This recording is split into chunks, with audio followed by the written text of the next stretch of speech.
አቶ ጳውሎስ ጋር ቆይታ አደርጋለሁ። እንኳን ደህና ቆየ። እንኳን ደህና ቆያችሁ። ከዛው ጋር ተያይዞ እንደው ሌሎች ሰዎች ካንተ ደግሞ ምን ይማራሉ? በመጀመሪያ እኔ ጌታን አመሰግናለሁ። እስቲ በአገልግሎቱ ውስጥ ያለ ኃላፊነት ምንድነው? ምን ያህል ጊዜስ ደግሞ በዚህ አገልግሎት ቆየ?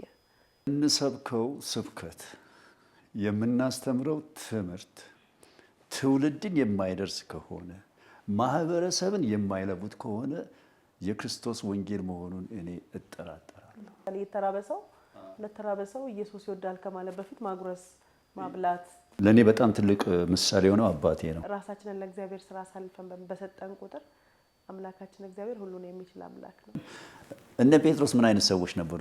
እኔም አመሰግናለሁ። እግዚአብሔር ይባርክ። በወንጌል አገልግሎት የሚዲያ አገልግሎት ውስጥ ከሐዋሳ አዲስ አበባ እንድገባ እንግዲህ እግዚአብሔር አንተ ተጠቅመዋልና አብርሃምን ጂፒኤስ አልሰጠውም። እዛ ቦታ ሄድ፣ እዛ ተራራ ሲሄድ ወይ እዚህ አካባቢ ቀበሌ ሄድ አለ። እኔ ወደ ማሳይ ሀገር ሄደ ነው እንዳልከው ነው። ጻድቃንን በመንገድ ትገናኛቸዋለህ ማለት ፐርፐዝ ላይ አይሆንም። አንዳንድ ጻድቃንን በመንገድ ትገናኛቸዋለህ ይላል እግዚአብሔር ቃልና እንጂ ጻድቃንን ፈልግ አይለኝም። ግን በመንገዴም ደግሞ የተገናኟቸው ብዙዎች አሉ።